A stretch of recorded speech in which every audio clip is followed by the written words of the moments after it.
Hello folks, and welcome back to the channel. Topic for today's video, we're going to revisit iRacing graphics for a second time. We looked at this first about 6 weeks ago, where we did a top to tail review of all of the iRacing graphic settings, and we also touched on the NVIDIA control panel as well as some other Windows settings, just to help you get the most out of your system.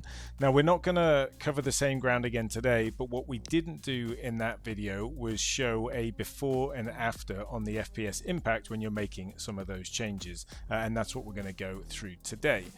What I'm hoping is with this extra information, you can just decide where you want to spend that extra processing power based on the relevant FPS impact and just save you a little bit of time so you don't have to do all of that testing yourself.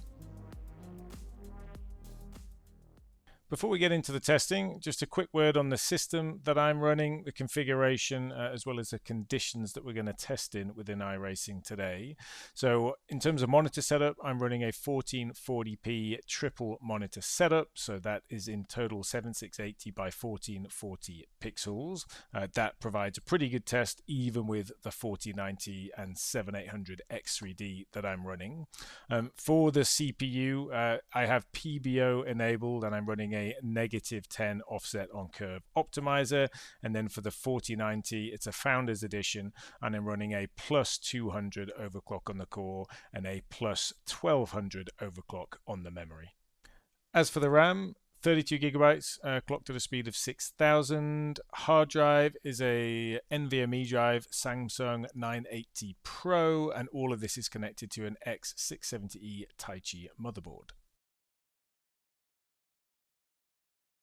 Now for the in-game settings, I have made a few adjustments to what I would typically be running, just so that we can see the full impact of the frame rate changes as we adjust different graphics options.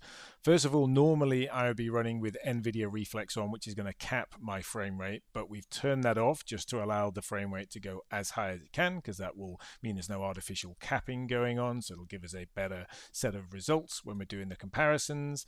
I'm also forcing the crowd to be visible in test sessions, just so that again it amps up the complexity. That's a setting change you can make in the .ini file if you ever need to. If you ever want to test graphic settings, it's quite useful without getting into kind of a full race situation.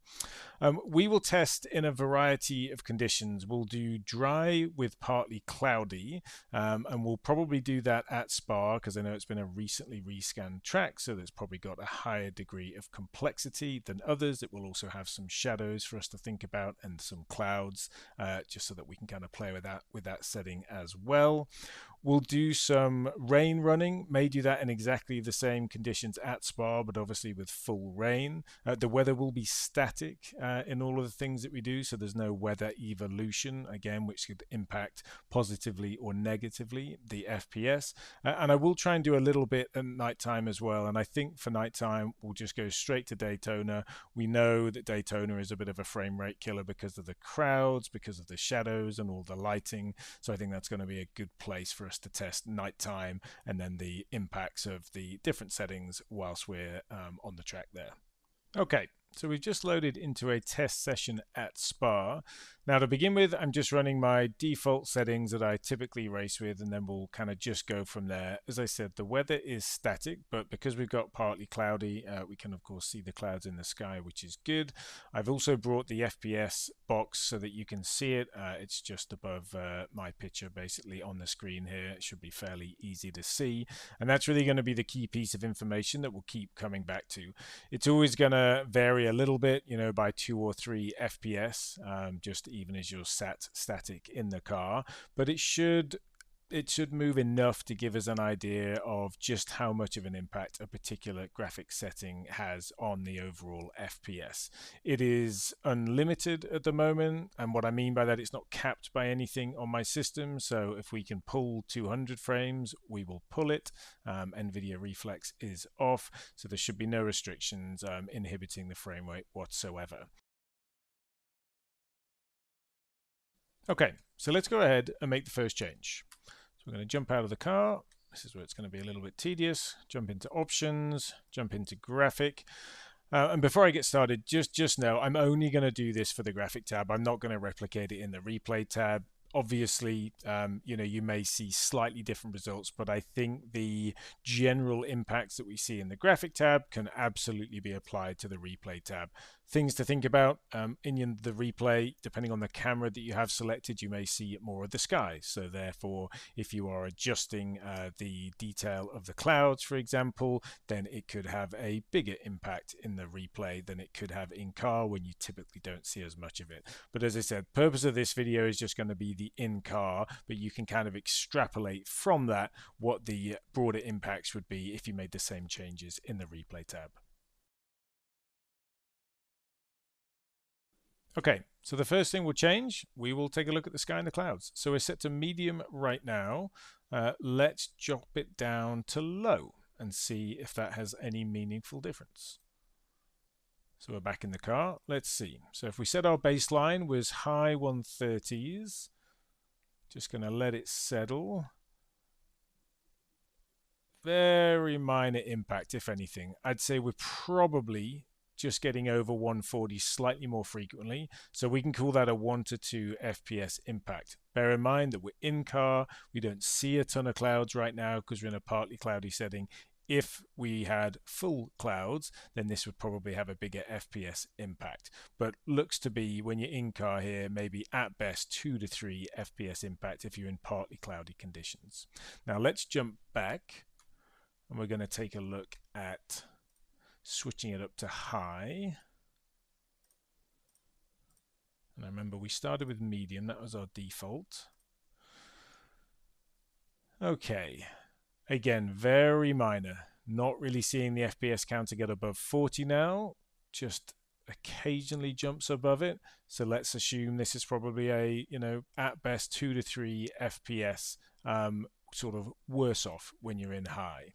And so here's the thing for me on sky and clouds. I think when you're in car, honestly, I can't really tell the difference much between low, medium, and high. Perhaps a bit more between low and medium than I can between medium and high. So this for me is absolutely one where you can bring that quality down if you're tight on frame rates. I don't think I would ever run it in the high setting because I just don't find the visual fidelity worth the impact. And even if you're only saving, 2 or 3 frames, it's worth it if you're not getting, any extra enjoyment out of that eye candy. So I have mine set to medium, and that does feel like the right balance.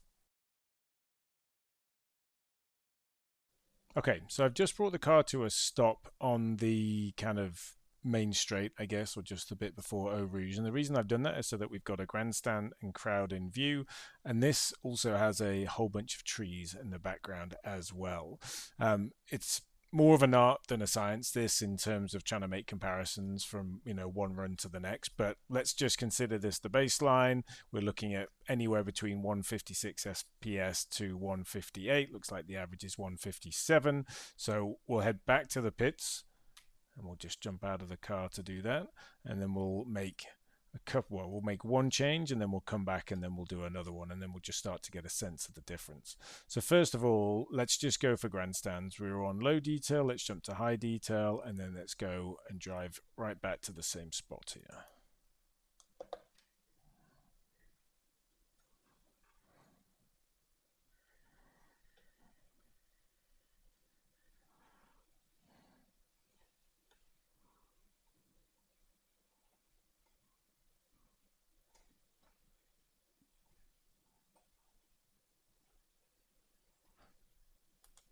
All right, so that is roughly the same spot that we were in. And so just looking at the FPS there, so we've probably lost about 2 to 3, maybe 4.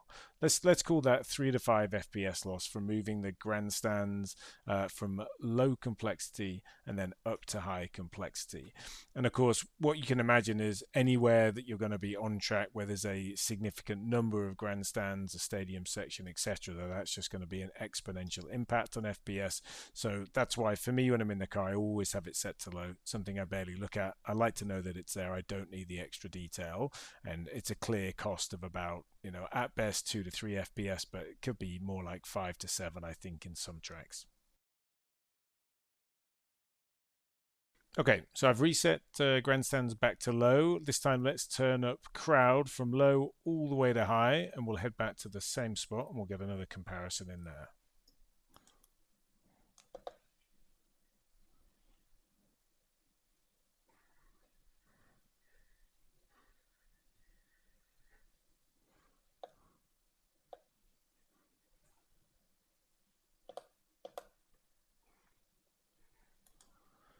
Okay, so let's see where we're at here. So we're back up to about 156, 157.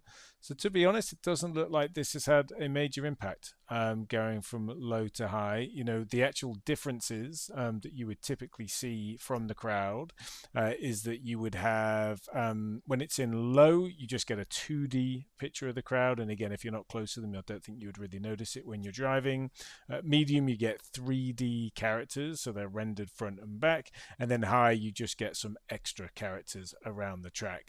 Now, you can't see this because it's on my left monitor, but since we put the grandstands back to low, there's a whole bunch of crowd that I saw just a minute ago that were lining kind of this cliff edge on my left, which are no longer there. So that's probably where that extra FPS impact was coming from the grandstands.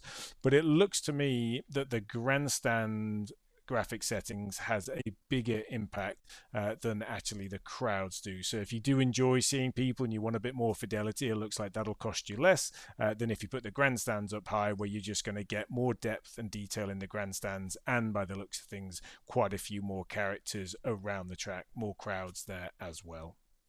So let's go a bit more extreme and turn the crowds off entirely. And for this one, I'm also going to turn off the grandstands. Now, the way I've seen this behave in iRacing is I switch this to off, but I can actually still see the grandstands. So I don't know if that's a bug or if maybe you have to restart the sim in order to kind of get them fully off. But for now, we'll hit off for grandstands, off for crowds, and then again, drive out to the same spot.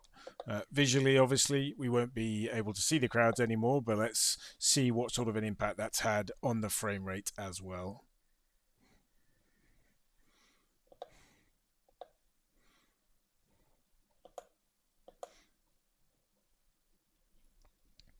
Okay, so obviously there's no crowds there. And just looking at the frame rate, yeah, we've gained maybe a couple, if you can look at it. 159, bouncing between 158, 159. The reality is it doesn't look like it's having a huge difference here. So from my perspective, unless you're really frame rate constrained, you can probably always have the crowds on at least low when you're driving around because it's not having a huge difference from low to off. And of course, if this was a race situation, it really kind of impacts the realism when you've just got empty grandstands. So yes, I think always keeping grandstands on low, as long as you're really not FPS constrained, is going to be a good move. Okay, for the next one, let's go and try objects. Now, I typically have this set as high because I find the more objects there are on track, there's more things that I can use as braking markers, turn-in markers, etc. So I do keep that to high. But let's switch that down to low and then just drive out to the same place and just see if we see any difference in FPS.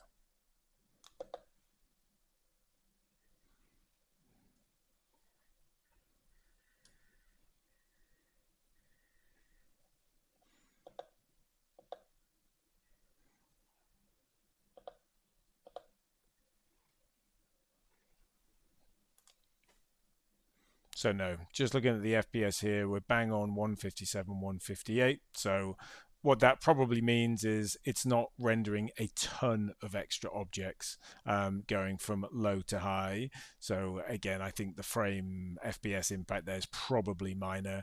And for me, when I'm driving, I want as many objects as possible, as I said, so I can use them just to help me when I'm driving around the track. So yeah, recommendation is probably going to keep this on high. Okay, so on to foliage. This honestly is a setting I've always kind of struggled with to tell the difference, even visually. It's kind of tricky. Now, when you're driving at full speed, I'm not sure foliage is that important. So even if you were to turn it off, I don't think it's a big deal. But I've just pulled out of the pits here, pulled over to the side just so that you can see, you know, this is going to be our kind of baseline foliage, and we're set to medium right now. It looks like the FPS is averaging about a 153, 154, so we'll call it that. And this is one of the settings where in order to fully disable it, you need to come out of the scene and hit off. So for now, I'm just going to go through the kind of like low to the high and just see how much of an impact that it's going to have. So let's start by sticking foliage on low, and we'll drive back out again. See if this presents a meaningful difference in FPS or not.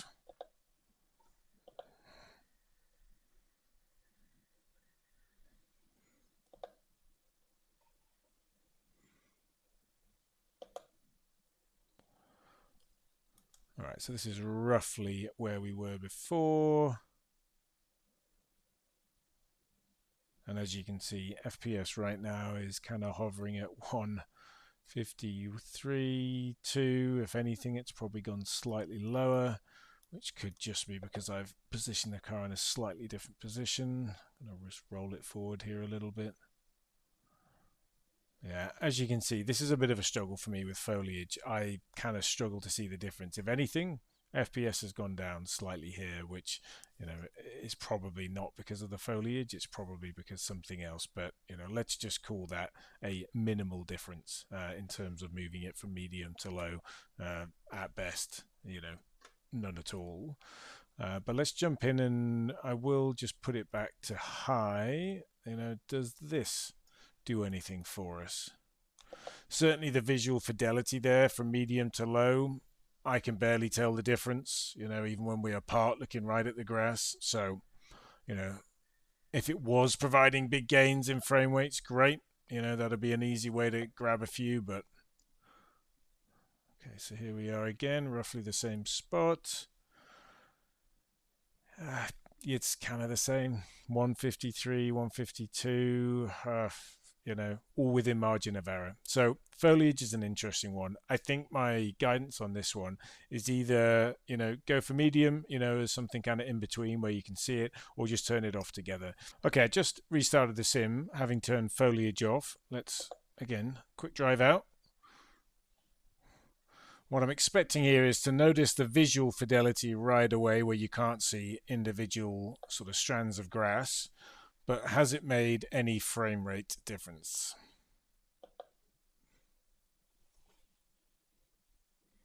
All right, so we're averaging 156, 154, 155. So in all honesty, that was very similar to what we had before. But visually, there's a huge difference. Now, really, the grass just looks painted on the ground. So, you know, summing up foliage, yeah, you can probably save 2 or 3 FPS. That's for sure. And maybe in the tracks where, you know, you've got a lot of grass surrounding them, you might notice bigger gains. But for me, it's a huge loss of visual fidelity. You know, anytime you're going to come to a slow corner and there's grass around, you know, I really dislike this flat green look to it. So I think at a minimum, you know, if you can afford the FPS, just get it on, set it to low. Low, medium, and high seems to be minor differences in terms of visual fidelity. So if you're concerned, just switch it on to low. But for me, yeah, I really don't like it when it's this kind of green flat. And overall FPS impact, again, doesn't look to be that great. So probably a setting you can get away with even if you're constrained. You know, just keep it on the low setting. So we're going to move over to this center column of settings, but before I move off the first column, just a quick word on cars and pit objects.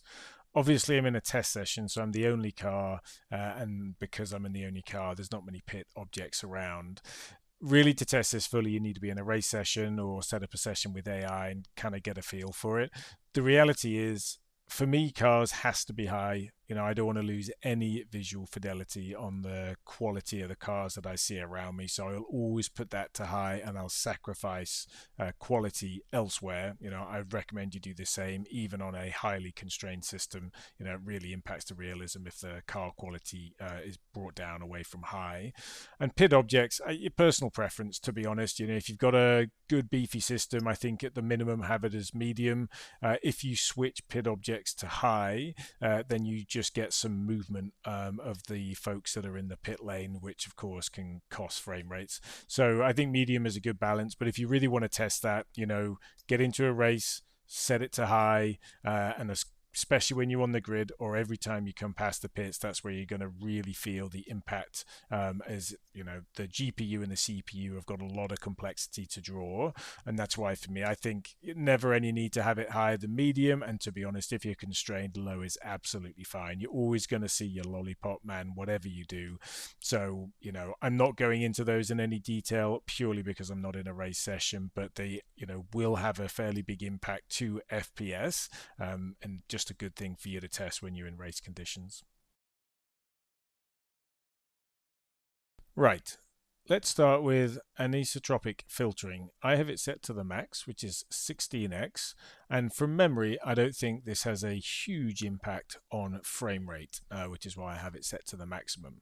But let's go from 16x, and then we'll bring it all the way down to none. But let's just take a quick baseline here as we're sat in the pits.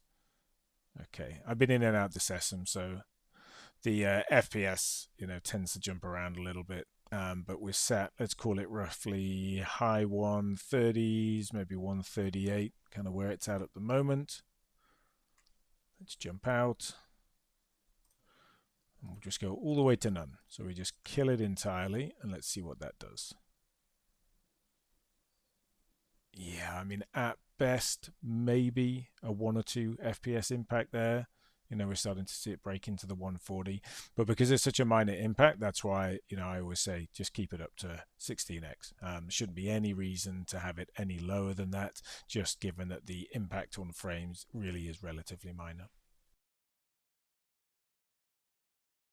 Let's take a look at MSAA samples. I have mine set to 4, which I think is a happy medium.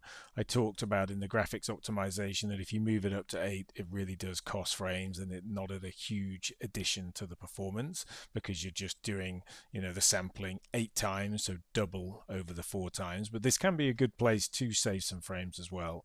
So again, let's just take a bit of a baseline by jumping into the car. So the FPS is settling at, like high 130s. Yeah, let's just call it 138. Let's adjust these to off. Yeah, now this behavior is what I've seen before. iRacing in the sim doesn't say you need to restart the sim in order to see the benefit of this, but in practice, I think that's exactly what we need to do. The FPS here is effectively the same, certainly through margin of error. So let me just come out of the sim, come back in, and then we can see the difference between 4x and off. So we've set MSAA samples to off. I've just restarted the sim and come back in. We'll jump back in the car. And there we go. Now you can see the difference. So that has gone from about 139, 138 up to 149, maybe even into 150. So you can see there that MSAA samples, it really does scale in terms of FPS impact. If that was to be moved to low, we'd probably bring it down into the mid 140s, and then where I have it set, which is on the 4x, you saw it before in the high 138s. So MSAA samples, if you can live with the more jaggedy edges that it's going to show you, if you have it down in the lower settings, that's definitely a way to save on FPS. I think a really good balance is 4x. I think going up to 8x is an absolute killer. But, if you can bring it down to 2x or even to off and you don't mind the visual fidelity that it offers, then that's a great way to save, 5 to 6, maybe even more frames on triples. And it should have a similar benefit in VR as well. So just a word on a couple of other settings here in this central column. At the top, render dynamic track data. Always keep this ticked, otherwise you're going to lose visual fidelity around marbles and track evolution. So even though you might save a handful of FPS here, you're just going to lose out in terms of driving experience and driver information as you're going around the track. So keep that ticked on. All of the shadowing options that we have here will test at Daytona in the night because it's just going to be a better test for us to do that. So we'll come back to those. Dynamic cube maps, fixed cube maps, keep to 0. Anything above 0 is a frame rate killer for no benefit that I can see, so don't adjust those. Shader quality, keep that to ultra. My experience is this has a fairly minor impact in terms of FPS, if any at all, but of course if you bring it down, you will reduce quality. And in fact, if you try and bring it all the way down to low or medium, it will actually start to switch off some of your other graphics settings that you previously configured. So I would always keep that set to ultra, and again, look for savings elsewhere. Let's take a look at trees. I've been doing a few tests, and I'll be honest, this is notoriously tricky to get a baseline and get something to compare it to, but I'm going to do my best. So there's two settings here. We've got two pass trees, which can be toggled on and off whilst you're in the sim, and it should have an impact. And then you've got high quality trees, which will require a restart. So we've got them both ticked on for now. I typically race with two pass trees off, but we'll leave them both on. I'm just going to drive out to where we're looking kind of directly at a tree. Just to try and show you, if nothing else, the visual fidelity between having those settings on and off. All right, so we've just kind of got the front wheels over the curb. If this is going to be the baseline, then we're looking at about 189 FPS, okay, with both of those settings on. We'll jump back. We'll turn off two pass trees, see if this does anything for us.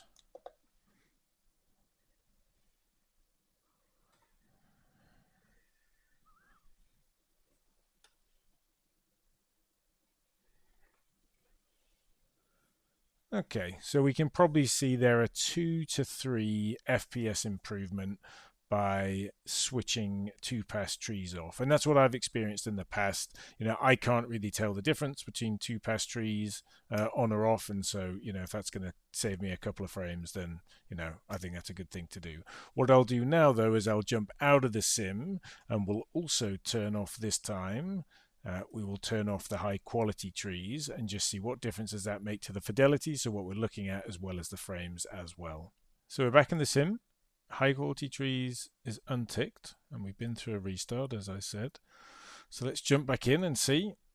Now, this is notoriously difficult because when you come out of the sim and you come back in the sim, even that can affect the FPS, because the conditions, even on static, will change slightly. But let's just get a little closer here and see. Okay, we're just over the curb. Okay, so that looks to be a really significant improvement in FPS there. So we're at 208, 9, 10, something like that. So that represents quite a big increase from when we had high quality trees turned on before. Now, if I'm honest, looking at the trees here, I can see the difference, but it is not huge. So I think especially on tracks where there's a huge amount of trees that line the track, this is a really good way to save FPS. When you're outside of the car and you're spectating, if you have low quality trees, it might not look so good, but of course you're not chasing FPS when you're in replay mode. But when you're in the car, by switching off high quality trees, if you're comfortable with just having lower quality trees and not so worried about what you see, then I think this is a great way to save yourself. I mean, at least for me on triples here, this is almost a 10 FPS saving, which is pretty good. Okay, so next up, let's look at cockpit mirrors. And my expectation here is this is going to scale quite nicely. So I appreciate on my triples here you can't see my side mirrors, but you can see the settings that I'm adjusting on my center screen. So this is my default, where I just have the two wing mirrors that are switched on, and then I also run the virtual mirror. So let's just take a bit of a baseline. We won't need to drive anywhere for this one. Okay, so we'll just let the FPS settle here. So it looks to be around 138, 139, something like that. Okay, and that's just with the two wing mirrors and the virtual mirror. So now we'll go extreme. We'll turn all of the cockpit mirrors off, and we'll jump back out.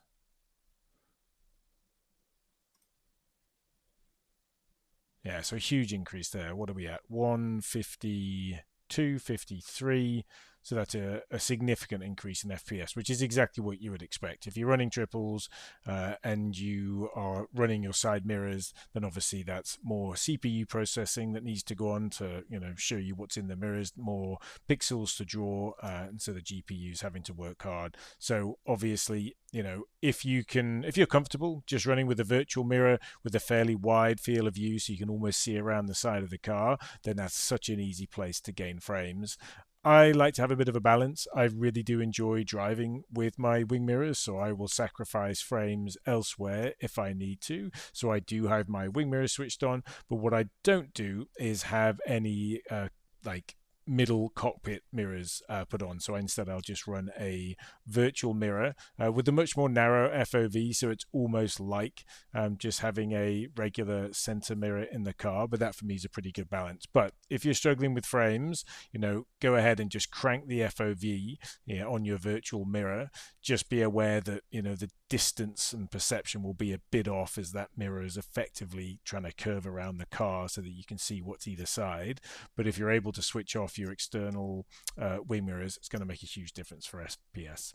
So let's just do that test, and this time we will just increase the FOV of the virtual mirror as well, as that's more likely what you're going to be running. I run mine at 45 degrees, but that's because I have the use of my wing mirror. So I've increased it to around 80 degrees. That might be roughly where you might have it if you're using this as your one and only mirror. Let's see what that does for our FPS. Yeah, so about a reduction in 4 to 5, which again is what you'd expect. That virtual mirror is now curving round, so you're seeing more of the car around you. But again, it's a much lower impact than if you're running your two wing mirrors. So it's just a really great way to boost FPS, is to just run the virtual mirror, get the FOV wide enough so you can almost use it to kind of see what's on the side of your car. Of course, you're sacrificing a little bit of realism there, but if you're struggling to get to the FPS that you want, mirrors are a really good way to just bring more FPS into the game. And last thing on mirrors, if you are running, cockpit mirrors or wing mirrors, some combination, then this higher detail in mirrors is worth taking a look at. For me, I always set this to off. I do not believe the visual fidelity it brings is worth the frame rate cost, but let's just take a look to see what it does. Remember, our baseline was around 135, I think. And yeah, we're now sat probably at 129. 130, so cost of about 5 FPS for me, and that's just with my two wing mirrors enabled. And again, the visual fidelity you're getting in your mirrors is extremely minor, but it's going to cost you frame rate. So I would always keep this off, but you can see that it is having an impact. Maybe not huge, but of course there's not a lot happening in my wing mirrors right now. There's no other cars on track. You'd imagine that as that complexity increased, it would have a compounding effect on your FPS if you have higher detail in mirrors ticked on. So now on to probably the most important setting, at least in my view, that you configure within iRacing when it comes to graphics, and that is SSR. Doesn't look all that exciting down here. So this is screen space reflections, most important for when you've got rain and puddles, etc. However, there's a range of settings. So off, which is my default for when I'm racing, to be honest. Low rain only, high rain only, low always, high always. And I did spend quite a bit of time on this in the graphics optimization video, but I do just want to show you again the frame rate impact because it is really significant and far more noticeable than for any other setting that we've changed so far. So we're in off right now. So let's just go and jump into the car and take that baseline. And it tends to fluctuate quite a bit. So we'll call that high 130s, it looks like at the moment. Okay, maybe 138, 139. And then we're going to jump in and we will just go straight for high always. Remember, if we were setting it to the rain only settings, it shouldn't have any impact because this is not a rain affected session. So we'll go high always. Just jump right back into the car. And look at that. We can't even break 100 FPS now that we've switched that on. And the reality is, when you're looking at the track, has anything changed? Probably not. But it has a huge impact on FPS. So, as I said in my graphics optimization video, when you're driving in the car, I just don't see any reason to have this on at all. And we'll come back to this when we load into a wet session shortly. But certainly in the dry, I would always have this off. If you do like what you see in the rain, great. Just make sure you set it to rain only. But just be really careful that you haven't switched this on always, because you can see that it's robbing us of about 20 to 30 FPS just by switching it on. So, it's a setting you've got to be really keen on, especially in the dry if you want to run it or have an extremely powerful system that can handle it.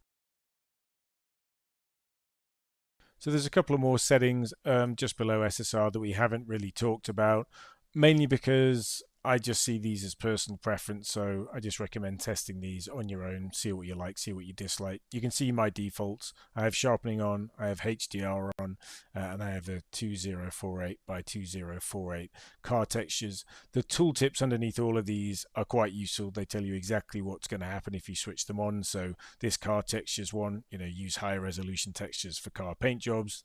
Again, for realism, I think you've got to have that set to on.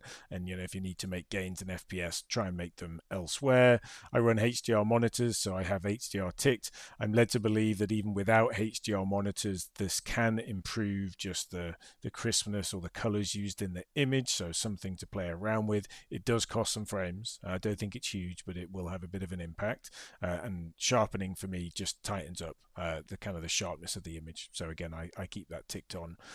Anti-aliasing, I'm not going to show you this one because if you have MSAA samples, at 2x or 4x, then I really don't think you should be messing around with anti-aliasing. All you're introducing there is just additional drawing effort from the GPU for fairly minimal benefit. So if you want, play around with it, but I think the better thing to do rather than to change anti-aliasing here is to play around with MSAA samples. We saw earlier that had quite a significant impact in terms of the frames that you can generate. So I think that's where you get better value for money, if you like, when you're trying to get quality and frame rate at the balance that you want.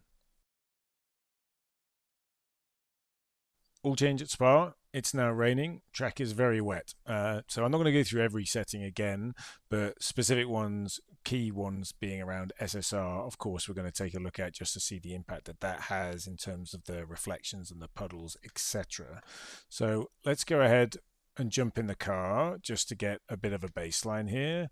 So we're pulling about 120, let's call it 119 FPS at the moment, and I won't run the wipers for now. So let's call that a bit of a baseline as we're sat in the pits here.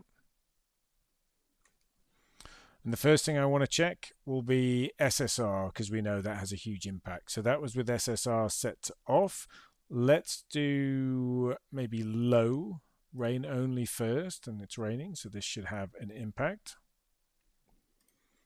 So huge impact down to 82 FPS, so hugely significant. As I said previously in the dry, if you're going to run SSR, make sure you're comfortable with the frame rate drop that you're going to get. So we're down to 82 there.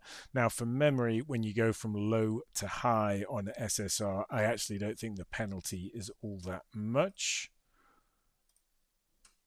But also, I don't know if I can see the difference either. Yeah, so probably no impact in terms of FPS, certainly at least with us sitting in the pits here, 81, 82. So just like in the dry, if you're going to enable SSR when you're driving, expect to take a huge frame rate penalty. If you are running single screen, got a beefy system, great, knock yourself out, have a play with it, see if you like the kind of visual elements that it brings.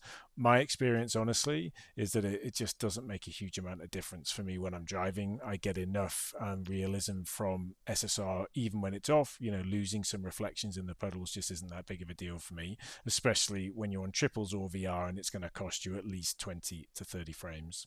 I figured we might also just do a quick run down to a big puddle so you can see the visual differences with SSR on and SSR off. So right now, SSR is off, which is traditionally what I run with. You can see there's a couple of puddles here.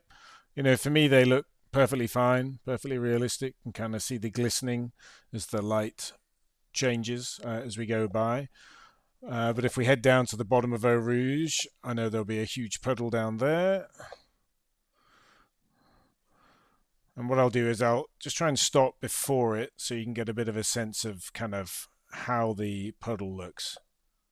So yeah, you get the glistening effect that you would expect, but you're not really seeing any reflections of anything else. But you can still certainly see where the water is. You can see it running all the way up here on the curb. It's pretty easy to see where that standing water is, even with SSR off. So hence really where I run with it off all the time, because I really don't think it's worth the penalty in terms of frame rates. However, Let's go and stick it on high, rain only. We know the difference between low and high is negligible, so let's just put it on the maximum setting.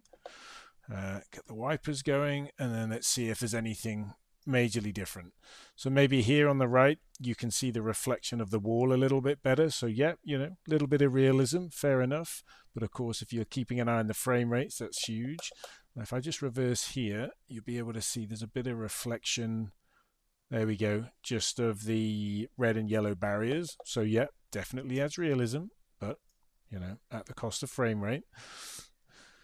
And so let's head on down to the base of Eau Rouge. And I think, you know, the challenge for me was I actually really enjoy that realism. When I'm driving at full pelt, I don't have the time to enjoy it.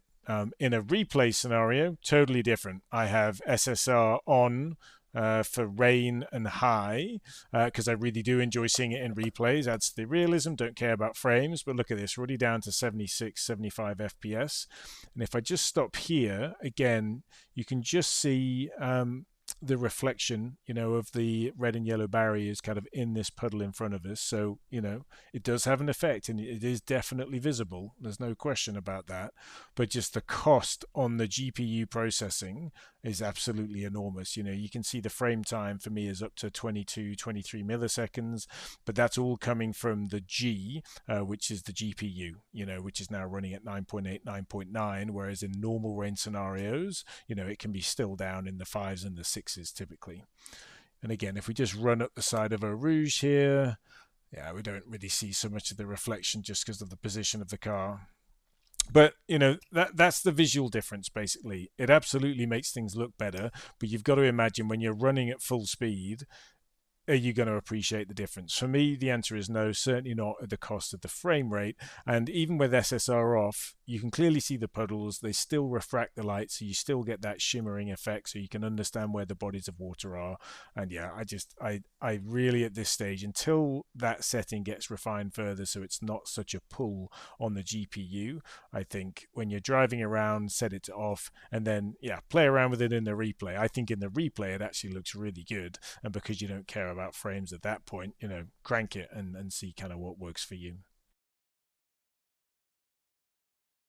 Now we could go through and, you know, retest, do comparisons for all of the things that we did in the dry session, but the reality is it's going to have a similar impact in rain. You know, in simple terms, raindrops have got to be drawn, puddles have got to be drawn, other bodies of water lying around. And so all of that's going to tax the CPU, tax the GPU. So if you're regularly running in wet races, you know, think about spray, etc., then of course the FPS is going to come down. I don't find mine suffers too much. It's easily a 10 to 20 FPS drop in my triple monitor setup that I run when I step into a rain session. I honestly don't find that I need to adjust any of my quality settings down in order to cope with it. I feel like I've got enough headroom, if you like. But the key things will be the same as when it's dry. You know, mirrors are key. You know, if you like running wing mirrors, but you find you're really suffering in rain, switch to a virtual mirror, open up the FOV, and turn off the in-car and the wing mirrors. That'll make a big difference. MSAA samples, we know that that's another big one. You know, if you're running at 4x, maybe bring it down to 2x when you're in the rain. That again should just give you some of that FPS back. But by far and away, the most important setting to be thinking about actually in the dry or the rain, it's more applicable to rain, will be SSR, and that decision whether to run it when you're driving or whether to keep it off and then just to have it running when you're in the replay. And just like that, we're at Daytona. 2 a.m, so it's pitch black, it's clear, and the reason I've gone for this setting is just to play around with the shadows so you can get a sense of how the shadows impact frame rate. Now, it's true these shadows will also have an impact in daytime, especially where you've got tracks like Monza, where around the back you've got trees that are almost over the track, so obviously they're going to cast shadows during the day as well. But because we know Daytona is a bit of a frame rate killer, this is just a good place to kind of test the shadows. So initially, let's jump in the car, get a bit of a baseline. And again, this has been notoriously fluctuating for me since just jumping into the session. So, I mean, it looks like the baseline is in the high 140s. So we'll take that, maybe more like 150. Okay. And again, we're running with my default settings right now. Let's first of all go ahead and switch on walls, which I don't typically have switched on because for me, whatever realism it adds isn't worth the cost of frame rate. But let's just see in practice, what does it do?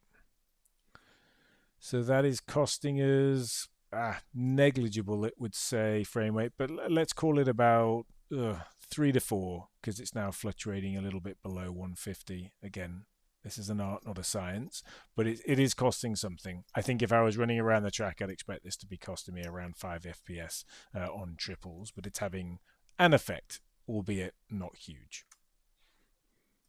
So the next one is let's go the other direction with the shadows, and let's just start turning shadows off. So let's just turn off night shadow maps and walls, and let's see what that does for us. So big jump in frame rate there. That's getting us at least another 10, 15-ish. Let's call it 10.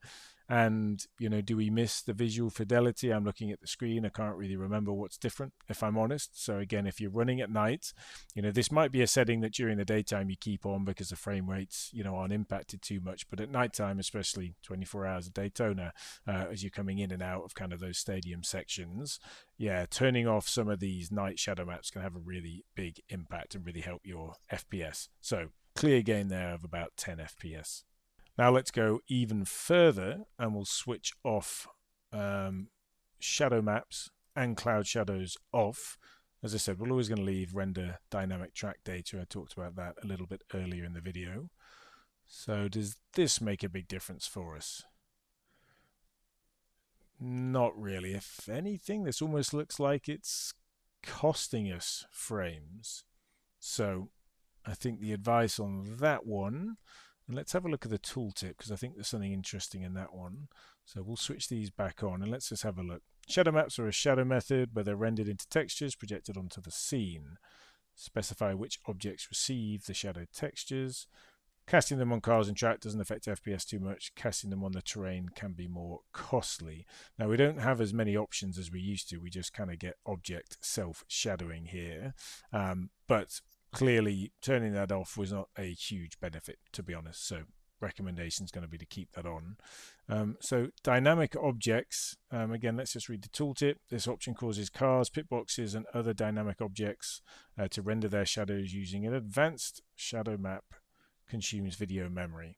So again, let's just take a quick baseline with where we're at with that. Let's call that low 160s, maybe mid 160s as it settles. Yeah, bouncing around a little bit. Let's initially do in main and mirrors. Let's see what this costs us FPS wise.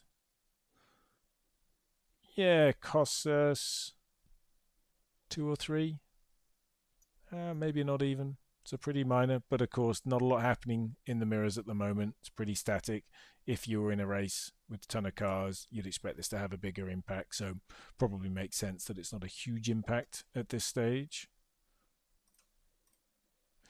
And then, you know, let's just turn them all the way to off and see what that does for us.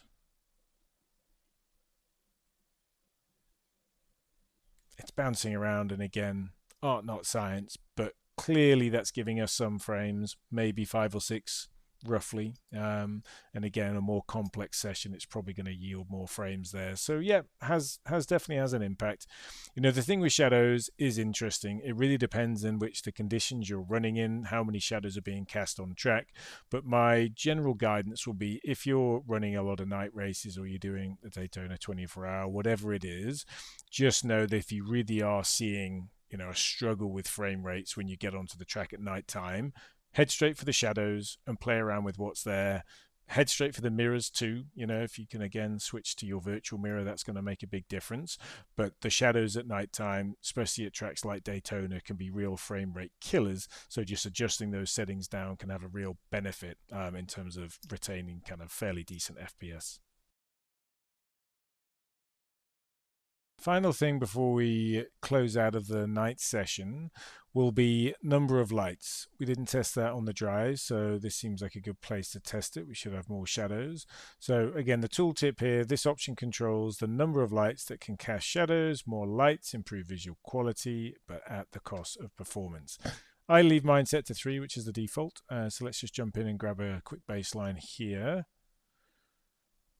FPS has been a bit all over the place, but let's say that's settling at around 140-ish. So that's with 3 lights enabled.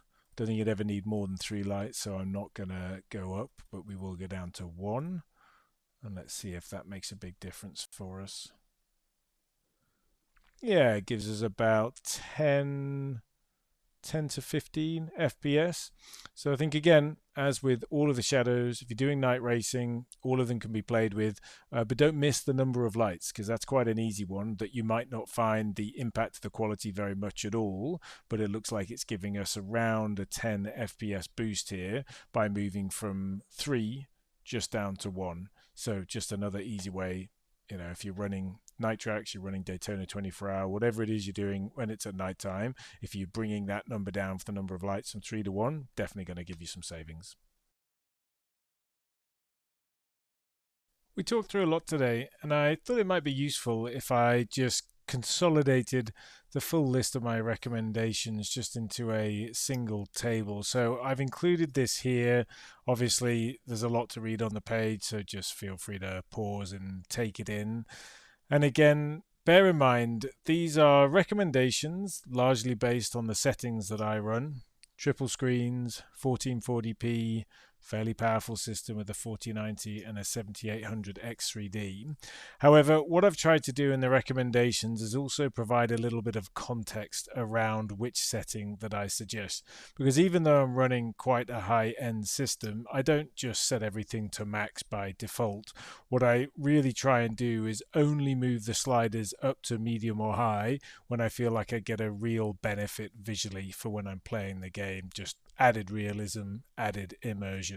So feel free to take a look through this, just an easy way to come back to rather than having to find the specific pieces in the video as a whole. And yeah, hope you find it useful. That's going to do it for this one. Everyone's system will be different, so bear in mind your mileage and results may vary from what you've seen with mine, but hopefully that gives you an idea of where to spend your effort, you know, where you can trade off eye candy for a little bit more FPS, especially in those different conditions, you know, utilizing SSR in the rain or not, you know, how to play with shadows, you know, especially when you're running at nighttime. Some of the other settings in Windows that we covered in the last graphics optimization will have an FPS impact as well, and we didn't talk through those today, so it's well worth taking a look through that graphics optimization video if you haven't already. You know, one of the key settings is the memory integrity setting, which is typically switched on in Windows 11. So you can find it in your security center. Do take a look at that. You obviously are potentially having a slightly less secure system by doing that, so it's something you need to do research on and make sure that you're comfortable with that.